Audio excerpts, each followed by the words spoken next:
Assalamualaikum warahmatullahi wabarakatuh. Saya Diva Nabila dengan NIM 230201021, Prodi D3 Keperawatan Universitas Muhammadiyah Riau. Kali ini saya akan mengajak teman-teman semua membahas 20 contoh soal UKOM, khususnya di bagian metodologi keperawatan, mencakup proses keperawatan. Nah, baik, kita langsung saja ke soal nomor 1. Seorang laki-laki 56 tahun diagnosis pneumonia dirawat di RS dengan keluhan sesak napas sejak 3 hari yang lalu. Pasien mengatakan napas terasa berat, tidak nafsu makan, demam naik turun, hasil pemeriksaan sianosis pada jari tangan dan kaki, tekanan darah 150/90 mmHg, frekuensi nadinya 110 kali per menit, frekuensi nafasnya 28 kali per menit, suhu 38 derajat Celcius, saturasi oksigennya 93%, PaO2-nya 72 mmHg, PaCO2-nya 37 mmHg. Pertanyaannya adalah, apakah permasalahan keperawatan utama pada pasien tersebut? Nah, bisa dilihat jawabannya. Jawabannya adalah jawabannya adalah B, gangguan pertukaran gas. Pembahasannya yaitu pneumonia terjadi akibat infeksi bakteri pada alveoli. Alveoli terjadi peradangan dan terjadi penumpukan sekret. Hal tersebut menyebabkan gangguan pertukaran gas oksigen dan karbon dioksida yang ditunjukkan dengan nilai PaO2 atau PCO02. Nah, selain itu, masalah keperawatan gangguan pertukaran gas ditandai dengan gejala mayor dyspnea, takikardi, dan sianosis. Next, nomor 2. Seorang perempuan 37 tahun diagnosanya luka bakar dirawat di rumah sakit dengan keluhan nyeri pada daerah luka bakar sejak 8 jam yang lalu. Hasil pemeriksaan luka bakar grade 2 dengan luas 45%, tekanan darah 100/60 mmHg, frekuensi nadi 64 kali per menit, frekuensi nafasnya 22 kali per menit, berat badannya 60 kg. Saat ini pasien diberi terapi cairan RL sebanyak 1500 cc. Nah, apa kriteria keberhasilan terapi cairan pada kasus tersebut? Jawabannya apa? Jawabannya adalah A. Urin output 30-60 mili per jam. Nah, kenapa? Karena penentuan kriteria keberhasilan terapi cairan menggunakan rumus output urin, yaitu 0,5 dikurang 1 cc per kilogram per berat badan per jam. Nah, bisa dilihat ini 0,6 kali 60 kg sama dengan 30 mili per jam, dan 1 kali 60 sama dengan 60 mili per jam. Soal nomor 3. Seorang laki-laki 40 tahun diagnosanya PPOK dirawat di rumah sakit dengan keluhan sesak napas sejak 3 hari yang lalu.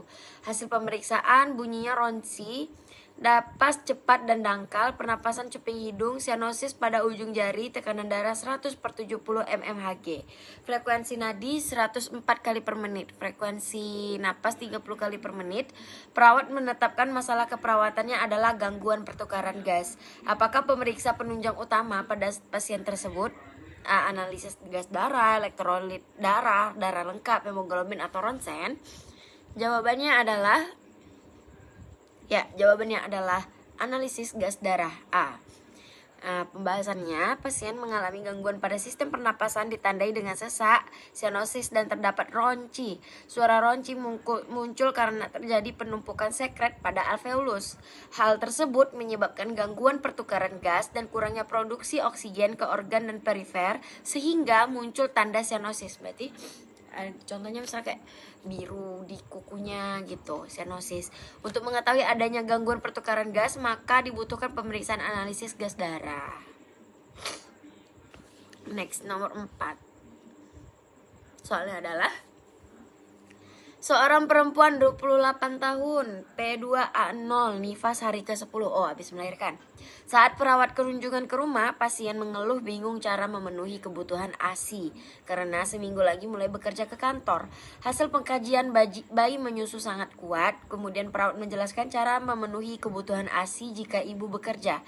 Sebelum memulai penjelasan, perawat mengkaji sebatas mana pengetahuan pasien. Pasien menyebutkan cara memeras ASI, menyimpan dan menyiapkan sebelum diberikan lagi ke bayinya. Apakah peran perawat maternitas pada kasus tersebut? Nah, sebagai apa? Jawabannya adalah ya D, konselor, karena nih pembahasannya, data fokusnya nih, pasien dengan kebutuhan kebingungan cara memenuhi kebutuhan ASI bayinya karena seminggu lagi mulai bekerja ke kantor. Nah, perawat menjelaskan cara memenuhi kebutuhan ASI jika ibu bekerja. Nah, sebelum memulai penjelasan, perawat mengkaji sebatas mana pengetahuan pasien. Pasien menyebutkan cara memeras ASI, menyimpan dan menyiapkan sebelum diberikan lagi ke bayinya. Peran perawat maternitas pada kasus tersebut adalah sebagai konselor. Nah, disebutkan di sini peran perawat itu yang pertama ada role model, yaitu mencontohkan pelayanan, melayani servis, advokat, membela atau memfasilitasi, konselor. 5. Pendidik atau mendidik, menjelaskan pada kasus pasien yang belum mengetahui. Nah, nomor 5. Seorang lansia 60 tahun datang ke puskesmas dengan keluhan muntah 3 kali, BAB 6 kali sehari dengan konsistensi cair tidak ada lendir, tugor kurang dari 2 detik. Dehidrasi deh nih. Mukosa lembab dan badannya merasa lemas. Hasil pengkajian adalah 120 per 80 mm lagi. Lumayan rendah ya kalau untuk lansia 60 tahun. Frekuensi nadi 80, suhunya 38 derajat Celcius. Frekuensi napasnya 20 kali per menit. Apakah masalah keperawatan yang sesuai untuk kasus tersebut? Ya, pasti diare sih. Ya.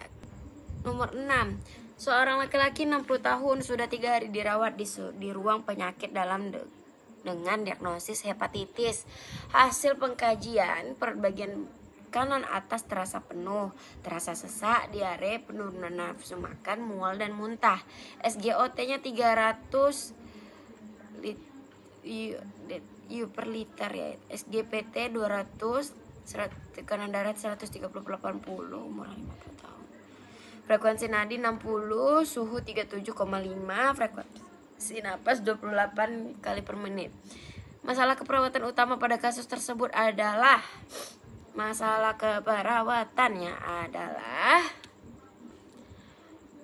D. Pola nafas tidak efektif. Karena pada kasus tersebut pasien dengan keluhan perutnya terasa penuh, merasa sesak napas, dan frekuensi napas pada pasien menunjukkan takipnung. Nomor 7. Seorang perempuan 30 tahun dengan status G2P1A0. Nifas 4 jam yang lalu dengan persalinan seksio cesaria, SC ya, anestesi lumbal. Hasil pengkajian, pasien mengeluh sakit perut dan palpasi kandung kemih penuh. Pasien tidak merasakan keinginan untuk berkemih. Apakah tipe gangguan kandung kemih neurogenic pada kasus tersebut? Next, nomor 8. Seorang perempuan 37 tahun dirawat di ruang penyakit dalam dengan keluhan sesak serta wajah terlihat pucat setelah buang air besar. Hasil pengkajian, mudah lelah dan sesak ketika berjalan lebih dari 5 meter. Kepala terasa pusing, mau jatuh. Pasien memiliki riwayat hipertensi sejak 2 tahun terakhir. Keluhan akan hilang apabila pasien istirahat sekitar 15 menit. Apakah masalah keperawatan utama pada tersebut? Jawabannya jawabannya adalah A. Intoleransi aktivitas. Definisi intoleransi aktivitas yaitu ketidakcukupan energi untuk melakukan aktivitas sehari-hari. Gejalanya adalah tandanya adalah frekuensi jantung meningkat lebih dari 20% dari kondisi sehat. Nah, tapi tidak disebutkan ya di kasus. Dyspnea saat setelah beraktivitas, merasa tidak nyaman setelah beraktivitas, merasa lemah, lelah, tekanan darah berubah lebih dari 20% dari kondisi istirahat. Nomor 9. Seorang perawat melakukan kunjungan rumah mendapat seorang laki-laki umur 35 tahun dengan HIV yang baru pulang dari rawat inap di rumah sakit. Ya, pasien dengan keluhan masih lemah dan sering pusing. Hasil pemeriksaan konjungtiva pucat, tekanan darah 100/80, HB-nya 10, keluarga memberikan makanan nasi dan ikan kering tanpa sayur.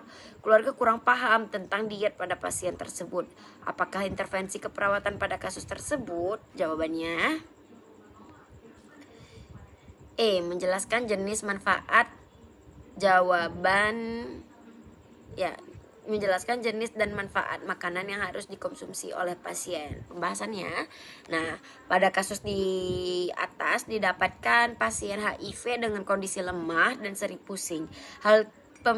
Hasil pemeriksaannya tadi ya berapa? Tekanan darahnya 100/80 mmHg, konjungtiva pucat, HB-nya 10. Keluarga kurang paham tentang diet pasien sehingga intervensi yang dilakukan adalah menjelaskan jenis dan manfaat makanan yang harus dikonsumsi oleh pasien. 10. Seorang perawat melakukan kunjungan rumah mendapatkan seorang Batita perempuan 1 tahun telah dilakukan imunisasi campak di klinik.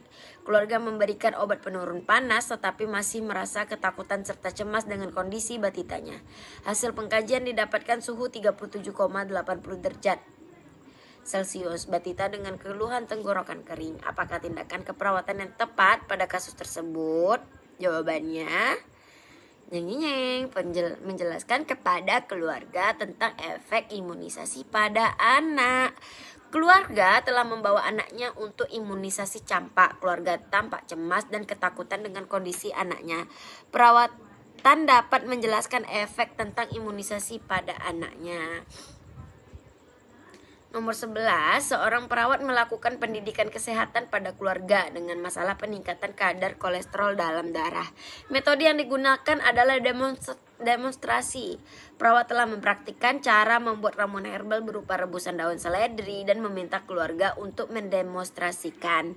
Hasil evaluasi, keluarga dapat memperagakan kembali dengan benar. Apakah pencapaian kriteria evaluasi yang tepat pada kasus tersebut afektif, proses, struktur kognitif, atau psikomotor? Jawabannya adalah ya, psikomotor, karena kata kunci pada kasus adalah keluarga dapat memperagakan kembali. Dalam kriteria dan standar perencanaan keluarga terdapat 3 kriteria evaluasi pencapaian, yaitu yang pertama pengetahuan, yang kedua sikap. Pengetahuan itu kognitif, yang kedua sikap yaitu afektif, yang ketiga keterampilan atau psikomotor.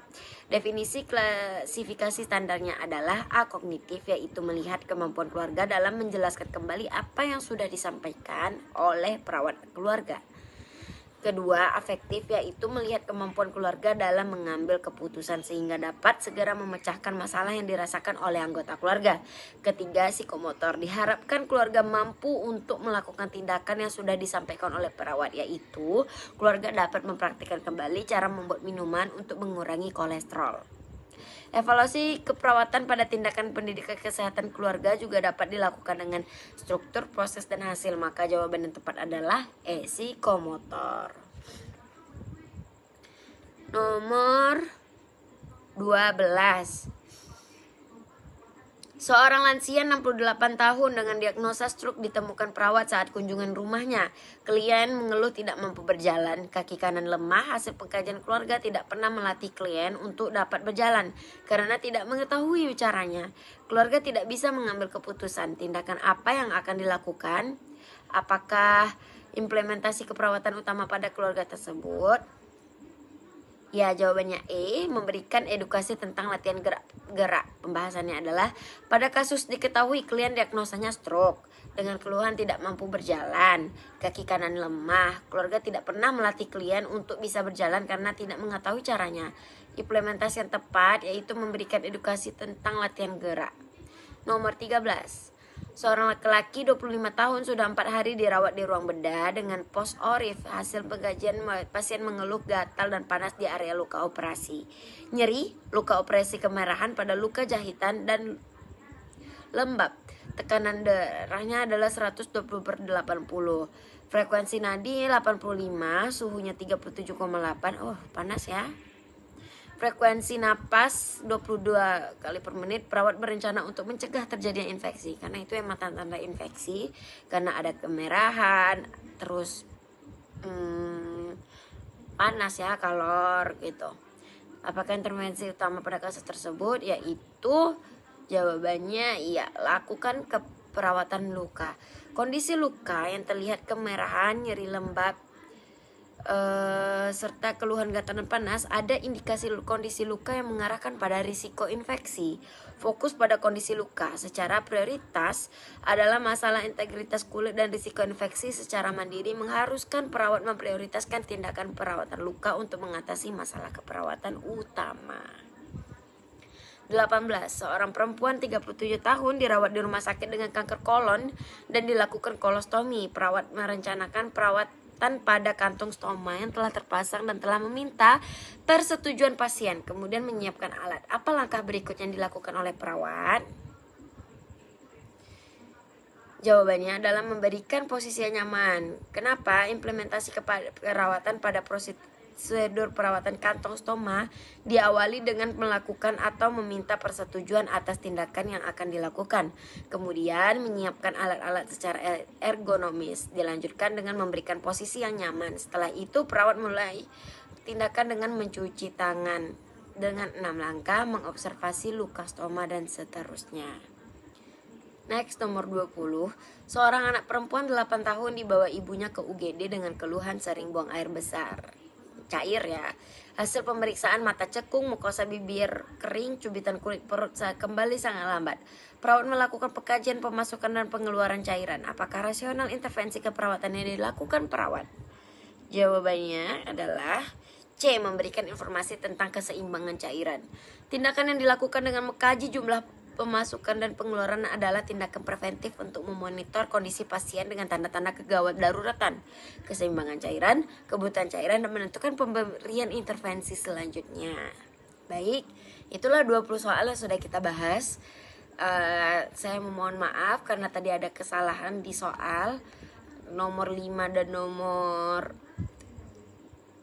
11. Saya mohon maaf apabila saya keliru, saya mohon maaf. Wabillahi taufiq wa hidayah. Wassalamualaikum warahmatullahi wabarakatuh.